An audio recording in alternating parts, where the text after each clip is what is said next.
Një operacion i ndërmarrë pas bashkëpunimit mes Prokurorisë së Tiranës, Sektorit të Krimit Ekonomik dhe Misionit Investigativ Stop, ka çuar në kontrollin e ambienteve të qendrës tregtare Nikaj SHPK në qytetin e Sarandës. Vendimi për kontroll është lëshuar nga Gjykata e Tiranës në kuadër të një procedimi penal të regjistruar për disa vepra të rënda penale në fushën ekonomike. Prokuroria e Tiranës ka nisur hetimet ndaj administratorëve dhe drejtuesve të kësaj qendre për disa vepra penale, konkretisht falsifikim dokumentesh, ku dyshohet se janë përdorur dokumente tatimore dhe financiare të manipuluara për të fshehur qarkullimin real të biznesit dhe shumë vendime asambleje, fshehje të ardhurash dhe evazion fiskal, përmes mosdeklarimit të ardhurave reale, shmangjes së detyrimeve tatimore dhe moslëshimit të kuponëve fiskal, pastrimi i produktit të veprës penale, duke dyshuar se të ardhurat e përfituara nga aktiviteti i paligjshëm janë futur në qarkullim përmes skemave të ndryshme financiare për të fshehur origjinën e tyre, tregtimi i mallrave kontraband, pasi gjatë kontrolleve janë verifikuar dyshime për mallra të futura në territor pa dokumentacionin e rregull doganor, por dyshime ka edhe për konsumimin e veprës penale të punësimit të paligjshëm,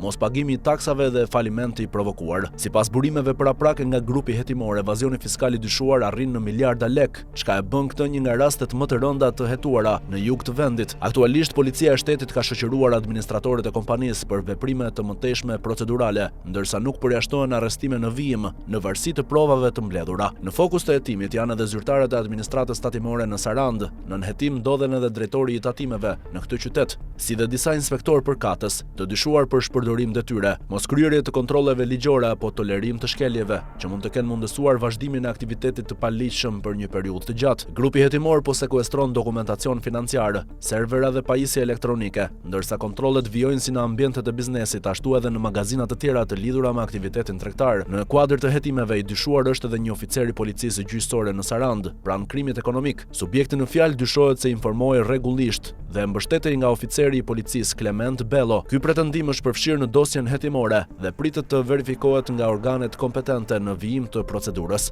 Autoritetet pritet të dalin me një njoftim zyrtar pas përfundimit të fazës së parë të hetimeve.